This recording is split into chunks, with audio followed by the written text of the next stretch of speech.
in the wake of this once-in-a-generation natural disaster. We have seen many falsehoods pushed by Democrats such as Senator Chuck Schumer and some members of the media. Blaming President Trump for these floods is a depraved lie, and it serves no purpose during this time of national mourning. Here are the facts. In the lead up to this tragic natural disaster, the National Weather Service did its job. Despite unprecedented rainfall, the National Weather Service executed timely and precise forecasts and warnings. On July 3rd, the National Weather Service office in Austin, San Antonio, Texas, conducted forecast briefings for emergency management in the morning and issued a flood watch in the early afternoon. Flash flood warnings were also issued on the night of July 3rd and in the early morning of July 4th, giving preliminary lead times of more than 3 hours before flash flooding conditions occurred. And the National Weather Service office in New Braunfels, which delivers forecasts for Austin, San Antonio, and the surrounding areas, had extra staff on duty during the storms, despite claims of the contrary. So to any person who has deliberately lied about these facts surrounding this catastrophic event, you should be deeply ashamed.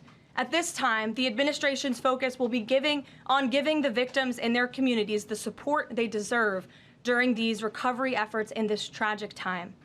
May God bless the great people of Texas, especially the parents who have lost their children. President Trump loves you.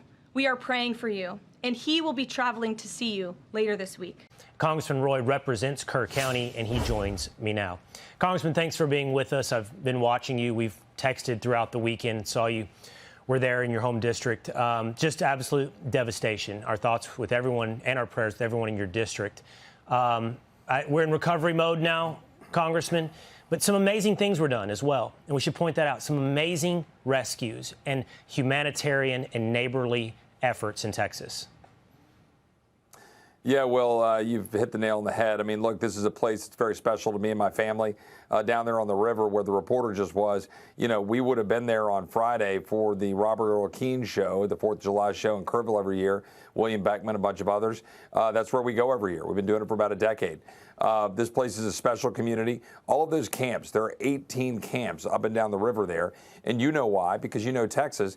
It's a beautiful part of the state, and those rivers are special and those camps are special. Night before last, I had the unfortunate circumstance of being in the room with families that had not yet found their little girls. There were about 50 or 60 people in the room with the sheriff, and we were trying to walk them through the status of the rescue effort and then turning to recovery. And there was a woman there, Mary Liz Eastland, who is the daughter-in-law of Dick Eastland. Dick Eastland is the one who passed away a few nights ago because he was doing everything he could at 5 in the morning, 6 in the morning to try to save several of those little girls who perished. And he lost his life doing so. But there were several stories of people and counselors and camp directors who lost their life saving little children. A woman named Jane, who saved 5 kids before she lost her life. There's the Coast Guard operator who saved about 200 people. We evacuated about 850. There'll be a lot of time for figuring out what could be done better in terms of alert systems. But right now, I'm so proud of the people of the community who have come together, who acted quickly to save so many people, and are now dealing with all of the, efforts of trying to come together and put our arms around and hug these families. Such a great group of people. One last story. There was a young woman who was had been at that camp at Camp Mystic. She's a staffer on the Hill now. She sent cookies to my office, and she said these are Tweety cookies. Well, that was Dick Eastland's wife, Tweety. She's still alive. And these campers, that's all like a big family. They send those cookies to the people who work the hardest, and they send it to my staff because of how hard they've been working the last several days. They've touched a lot of lives. There's little girls who were singing hymns, Christian hymns, while they were being shipped out with a bus, while they're looking at the devastation after losing so many loved ones and friends. It tells you a testament to what that camp is all about and what the people of Texas are all about. And that's the proper focus today, Congressman, without a doubt. In fact, I'd considered, I'm not going to do it right now. I could play you a montage. See, the thing is, there's another conversation taking place on other networks and in other political parties, and people have vested interest to assign blame, to find accountability. And some of that's human nature, and some of it's just partisan nonsense, They're going to talk about the National Weather Service, which it looks like performed wonderfully, cuts and so forth. But, Congressman, when we look at this, as you point out, there will be a time down the road where we can look at, was everything in place that could have been in place? Was every measure taken that could have been taken? But right now, this blame that we're seeing, it does not seem like that sought after with good intentions. No, there's a lot of people trying to politicize this. They're trying to make a political moment out of this. And look, those people are going to be footnotes in the trash bin of history. People like Dick Eastland, people like that Coast Guard operator, the great people in Kerrville, they're going to go down in history as doing great things for people. And look, when we talk about what happened, this was a massive flash flood. You know, Texas, we're on a hard bed of limestone. This was a 100-year flood, 30 feet in about an hour and a half at 4 to 6 in the morning. That's what happened. Let's figure out how to do better in the future. But right now, let's pray for these families. Thank you, Will, and God bless. Thank you so much, Congressman. I appreciate your time. We'll update you now on the devastating tragedy in Texas. The death toll from Friday's flash floods in Central Texas has soared to 91, and that includes 27 children.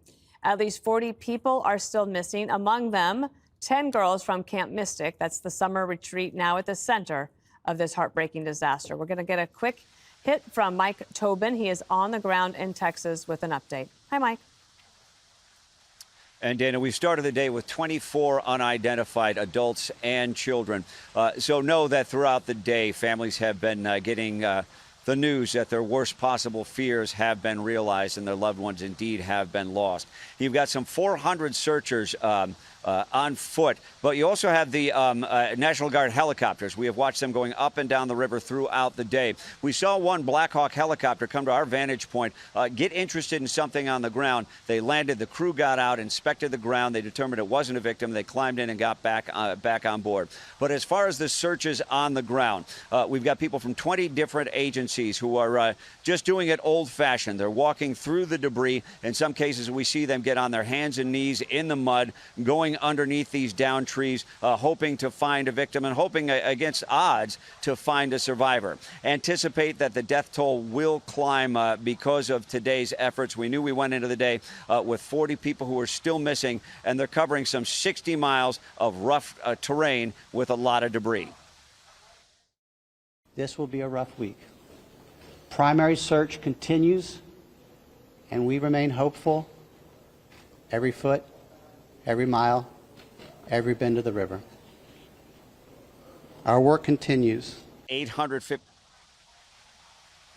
There have been more than 850 rescues executed today. A Coast Guard swimmer, Petty Officer Scott Ruskin, is credited with saving 165 people. Part of what he did is hook people to that cable that allows them to be hoisted to the Coast Guard Dolphin helicopters. A lot of the rescues involve something more simple, like National Guard trucks driving over washed out roads and driving people to safety. And to end things on a high note, the Houston Astros have just pledged $1 million to flood relief. Over the weekend, we saw both Texas NFL teams, the Cowboys and the Houston Texans, along with the NFL Foundation, pledge $1.5 million.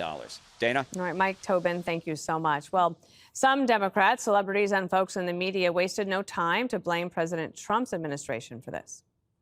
When the president guts all of the early warning systems and the weathering forecast abilities of the government, these are the results that we're going to start to see on a daily basis. The incident comes as the Trump administration is making deep cuts to weather forecasting services. We're also learning that there were significant staffing shortfalls of the National Weather Service's offices in the region. I don't think it's helpful to have missing key personnel from the National Weather Service not in place to help prevent these tragedies. But the White House correcting the record.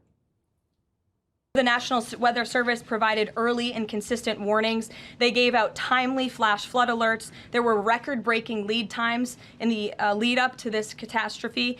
There is ongoing flood monitoring, and these offices were well staffed. In fact, one of the offices was actually overstaffed. So just take it from me, politicizing weather events is not good, and it shouldn't happen. But this happened, Jesse, and great to have you back, around 4 a.m. when everyone was asleep, the river was rising, there was a torrential downpour, so the conditions were absolutely horrendous. Yeah, Dana, we're praying for the families and hope they do find some survivors. There's a school of thought in the left that says the more people you have, the better results you get. I don't know about that, because imagine this show was called The 10, and they blew up the table, and everybody talked. You'd never have time for Animals Are Great, and they'd have to pay these people twice as much. They call that CNN. They call the boxes? Yes. Exactly. Or look at I think they call it the golden age of Hollywood. Jessica, pay attention to this one. Back in the day, they had one studio head, okay? And he was the risk taker, made all the decisions, and he had an army of writers, producers, and directors. So he'd approve a script, they'd get it up, and all of a sudden, box office hit. Today, there's, I don't know, an army of executives. They have so many people making decisions that no decision ever gets done, so they just have to reboot old hits. Like, that's why you have Jurassic Park 17. Stephanopoulos should lose his job. This guy's already cost Disney $20 million. He's making about $20 million, and he's got to go because he says that they're understaffed. Now, with the resources that ABC has, they could make one phone call and find out they had plenty of people. But Politico, with a fraction of the staff, gets the right answer. So this guy's going to get iced out for the next 4 years. No one's going to touch him, and he's just dead man walking. These people have emotional problems and bad religion. Let me give you an example, Jessica, and it's good to be back around the table. This climate change thing is a religion to these people because they believe that weather is punishing us for being a rich and successful and prosperous nation. And all they need to do to appease the rain gods is to have everybody use their sacred things like solar panels and stupid cars and windmills. And that's what's going to save lives. All right. And then you have people that blame everything on Donald Trump. So if they get fired, if they stub their toe, if there's a virus, it's his fault. And so you're walking around and dealing with people that are like suspicious pagans. All right. Everything they see as a conspiracy. They're superstitious. But we're not in this anymore. We used to have to battle these people. We are in an age of common sense. Jessica, I will go to you next. You don't have to. You can choose to comment on whatever you want, but it is good to have Jesse back around the table. Yeah. I do think it's a little wild, and when it comes to certain news stories, it's let's wait, let's get all the facts, let's see. But if it's a blame Trump, that's like all systems go. Well, you could actually do that for any Republicans story, too, so, yeah. writ large. Take it from me. Listen, this is one of the more devastating stories that I think we've had to cover as a mother of two daughters that are going to go to camp at some point. I cannot even imagine what that feels like. I've been reading the testimonials, especially about the fathers and grandfathers that are walking around that camp looking for a thermos with their kid's name on it or some sign that they were there. Maybe they find a body of another camper, maybe they find their own child or grandchild. Unimaginable. I'm so sorry for them, and I'm sorry for any hurt that any comments about this tragedy has caused these families. I don't think that talking about preparedness or what might have helped qualifies as impugning the memory of those that have been lost or detracting from the thoughtful conversation that needs to take place, because this river has been flooding for a very long time. There are a number of instances in this. And we were here around the table when Hurricane Helene struck, and I did not hear Jesse Waters, who I'm thrilled is back around the table, saying that Donald Trump should stop spreading lies about the Biden administration and the FEMA funds. Trump came out and he said, they're giving your FEMA dollars to illegals. They're housing them with your FEMA dollars. Then he said, you're only going to get $750 from FEMA, which was a complete lie. And there are Republican officials who have testified to the fact that people did not get their FEMA assistance because of what Trump and other Republicans were saying. You also don't need to trust or go to Democrats to politicize it. You can look at this GOP state rep, Wes Verdell, who said that he would have voted differently on a bill that was before the House last year. I think it was House Bill number 13, that was going to add more money for disaster response and better alert systems, radio towers, et cetera. There are over $54 billion in identified needs in terms of disaster resistance when it comes to these kinds of flash floods that state officials are asking for, and the GOP legislature has rejected them.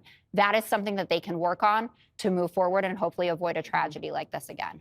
And well, Kellyanne, I think one thing that we always are constantly reminded of, especially with Hurricane Helene, is that state and local governments are the ones that are on the front lines of defense, and the federal government can help, but they're not necessarily the ones to blame. That's right. They're on the first level of defense, but they're also the ones who tend to issue the warnings and then go out to rescue and recover. I mean, the left is very culpable in this one, Jessica, respectfully. They have this playbook now. Number one, blame Trump. Number two, lie in the service of blaming Trump, refer to number one. And number three, give us your thoughts, never even your prayers. Why aren't they out there helping with rescue and recovery? Why aren't they looking for the thermoses?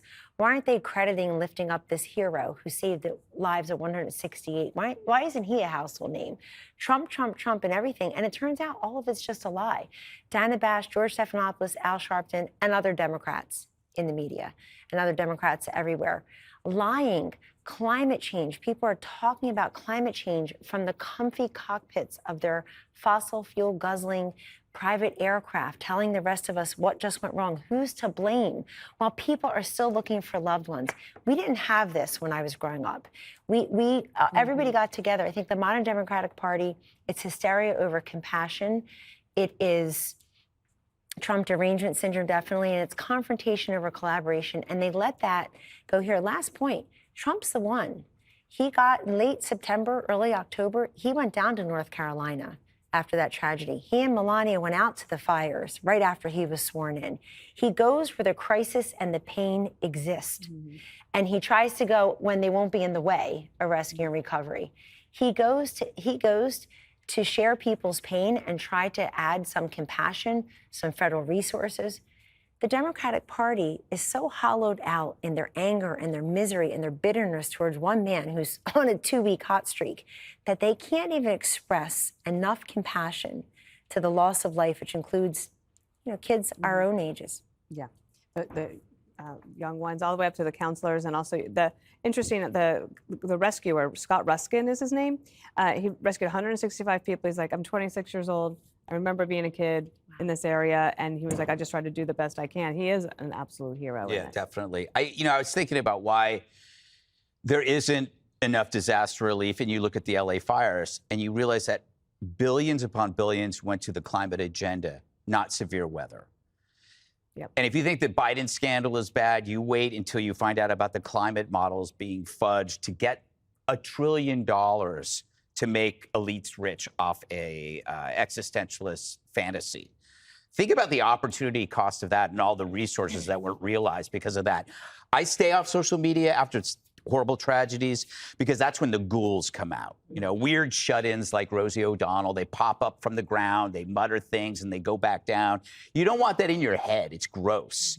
But it shouldn't be political leaders or pediatricians that are doing it. And there were, and there are. I mean, they're supposed to be the adults in the room, too busy dealing with reality to waste time, get thirsty for likes on X. What's a pediatrician doing on X, flaming Donald Trump? She's already on leave now, but she's almost probably destroyed the reputation of the office that she worked for. But we're seeing once respectable members of society picking up the attention-seeking habits of cretins on social media. And here's a rule of thumb that I go by. Tragedy doesn't matter to people who use tragedy to advance political ideas. Probably cuts across everything, but it doesn't matter to Rosie O'Donnell. It doesn't matter to Al Sharpton. What matters is using it. Another rule of thumb, if you can answer every problem with the same thing, whether it's climate, whether it's racism or Trump, then it's not real. It's a replacement for thought. And in this case, they managed to combine, I believe they combined climate, Trump, and a little bit of racism in there. But it's all to keep them from having to think about, is there a solution? No, you just rest in this kind of weird world. And I get it. If you hate Trump and you don't have any good news lately. And it's even worse if you see good news about America as bad because it aligns with Trump. So when you see really, really bad news, awful, sad, horrible news, it becomes an opportunity for a kind of political relief. through an attack on Trump. So while Americans grieve, you grin. You have to stay away from those people. You do. Want to get you this information. So you can help affect those people affected in Texas by the floods. If you go to this place, you go to go.fox/TX flood relief. So you could scan the QR code. I'll give you a second to do that if you want. But it's go.fox/TX flood relief. You can learn more there and donate if you wish. Here to react is Joe Bastardi, chief forecaster at Weather Bell. Joe, set the record straight for us tonight. I didn't even want to get into this with Dan Patrick, who, as you can tell, is extremely emotional, knowing a lot of these families as he does. Did any of this have to do with doge cuts? Absolutely not. The National Weather Service did a stellar job. 2 days before, I read a lot of discussions coming out of the Weather Service. We have very talented people that are working at these Weather Services office. And 2 days before, they were outlining it. They issued the flash flood watch 12 hours in advance, the warning 3 hours in advance. Contrast that to the Estes Park flood back in '76 in Colorado. It killed 144 people. Same kind of channeling of water with stalling thunderstorms.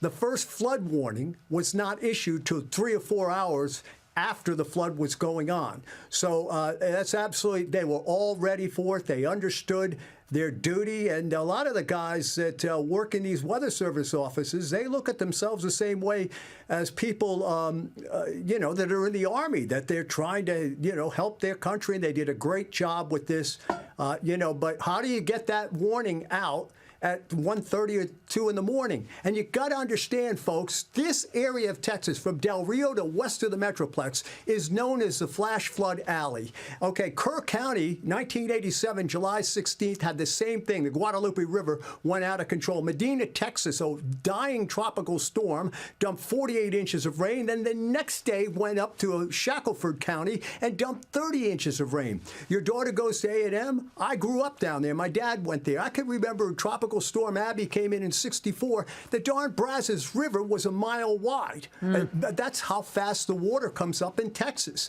And it's any mountainous area, this will happen. We had it here in Pennsylvania, the Johnstown flood, July of '77, 12 to 16 inches of rain in a 6-hour period and broke all the dams around Johnstown. There was a disaster.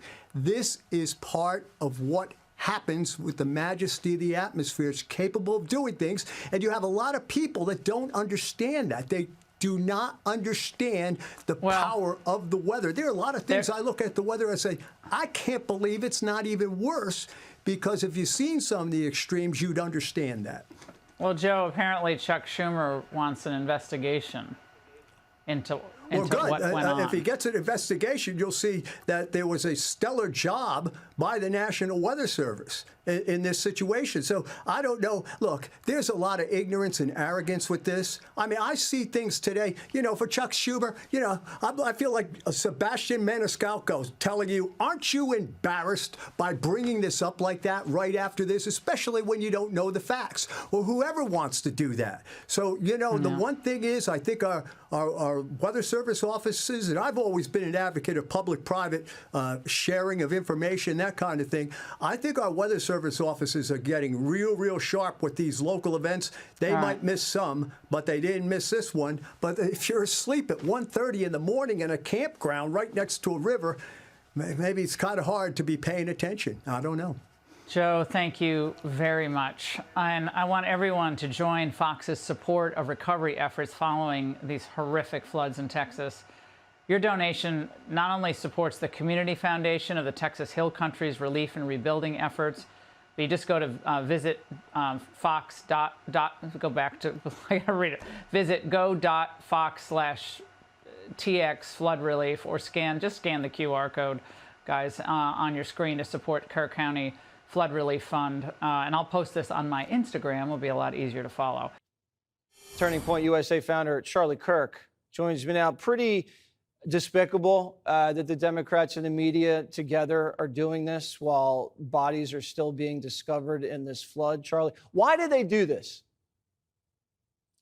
Boy, it's an important question, but honestly, I don't have a great answer other than they hate Donald Trump so much they don't allow themselves to have a moral compass, and we with everybody in the audience, our prayers and our thoughts go to this unspeakable national tragedy that is continually unfolding in Hunt, Texas, and all throughout Hill Country there. But it's important we focus on the Democrats, but equally important, in tragedies like this, we see the worst of America. The Democrats respond, and you see people that say, oh, this was a white-only summer camp, and almost imply that these girls deserve it. But we also see the best of America, like Scott Ruskin, 26 years old, from the Coast Guard, who saved dozens of people throughout this tragedy. And so we see the heroism of America as much as the terrible degeneracy that has infected the Democrat Party. But it looks as if the Democrat Party, they hate Donald Trump so much that they have to reject even a moment of national unity when we see an unspeakable tragedy. Usually these things happen and the Democrat media complex goes into overdrive and can hoax their way out of a bad situation. But that doesn't seem possible anymore. Donald Trump has racked up so many wins, has so much momentum. Where do you think he stands right now in the middle of this summer? Well, he's in a phenomenal place. I mean, the big, beautiful bill that he signed on July 4th, this is going to supercharge the economy, and this is reestablishing our sovereignty. No tax on tips, no tax on overtime, no tax on Social Security, building the Golden Dome. And I hope everyone understands, because it's not repeated enough, this will permanently secure our border, a $150 billion investment in ICE and Border Patrol that allows us to execute on the mass deportation agenda. This is the most pro-American bill of my lifetime that allows us to fulfill the mandate that voters gave us. It's going to be a slingshot for the U.S. economy, and it allows us to enter into that golden age that President Trump ran on and promised. And so President Donald Trump also, in his spare time, he ended the Congo-Rwandan war. He ended the Israel-Iranian conflict. President Donald Trump is going for the trifecta of ending wars across the world. Bibi Netanyahu just nominated him for the Nobel Peace Prize. President Donald Trump is standing strong now with this major legislative accomplishment to go piece by piece, element by element, and continue to fulfill his promise. But it's not all business, and politics doesn't have to be boring. We're going to have fight night next July 4th on the White House lawn. Hey. I mean, there's something to be said for that. Oh, there's something to be said for it. Look, I don't ask for a lot of favors out of the White House. Every so often I'll ask for something. No. I'm asking for front row seats. I don't think, maybe second row I'll go with. I'll say, hey guys, of all the different things, I want to be at this UFC fight. I'm going to bring my wife. I'm going to kind of call him whatever favor I have to be there, because UFC fight night on the White House lawn to celebrate the 250th birthday. World Cup tickets, that doesn't mean anything. Fight night, that's where I'm calling in the favor. They used to think the Tyson fight was where it's at. All those celebrities there looking to be seen. The octagon on the lawn, oh my God, it's going to be a who's who. It won't be the rumble in the jungle. It'll be something in the swamp. It'll be something to see. That'll be great. Charlie Kirk, good to see you. And we are still praying for all those people down in Texas. We're praying for a miracle out there. Yeah. That there's still some people alive. But we know that every day that goes by, that's probably not the case. And we're in a major recovery effort now. And I've got a number of close, dear friends that are there. Marcus and Morgan Luttrell are both there on the ground in Kerrville looking for these children. And, the common decency that our parents taught us about an event like this, to lift these people up in prayer, to give every bit of support that we can. Find the ways that you can help this community instead of taking the cheap political shots. Yeah. I got to agree with you, Charlie. This may be a new low. I've been struck by how it's almost like this has sort of reminded us of what a small community the whole country is, because I'm sort of surprised by just running into people here in New York City on the street, or family members that I know from Texas. It seems like everybody you run into knows somebody who is directly affected by this. Yeah. These camps were, they were populated by people all across the state. Houston, Dallas, massive amounts of families who had children there at those camps. And then there were just a lot of people there on the 4th of July weekend to go, enjoy the beauty of the Guadalupe River at Hunt, Texas, and Ingram, Kerrville, places that just you bring great joy to people just to be in those and to have this extraordinary event. I mean, this may be a once-in-a-lifetime event, and we see those from time to time.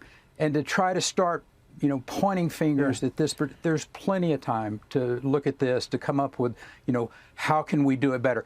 Every major disaster that I dealt with as the governor, we sat down afterwards, after we took care of the people, after we did the rescue, after we did the evacuations, and then we analyzed it and said, how could we do this better? And every time we found ways to do it better.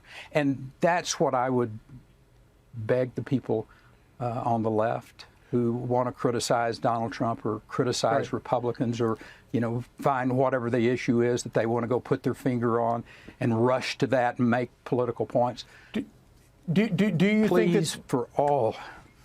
Yeah. Do you think there were things that could have been done better? Because obviously some of the the warnings, the first warnings came more than 12 hours before the first floods arrived.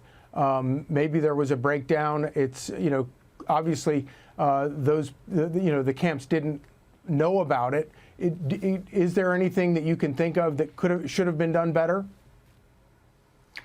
Second guessing is pretty easy, as we've always said, sitting on the sidelines and, telling the coach how to run the game and what have you. When we get to where we have perfection, understanding how Mother Nature is going to perform, then we can have this conversation. My instinct is that they had plenty of people at the National Weather Service and San Antonio people in San Antonio, Texas, and the people that were there. They looked at this. They thought it was going to be a 7-8 inch rain. It turned out to be, in some places, 12 to 15 inches that we know about. And that type of nature's fury is just, it's unbelievable in the damage that it can do.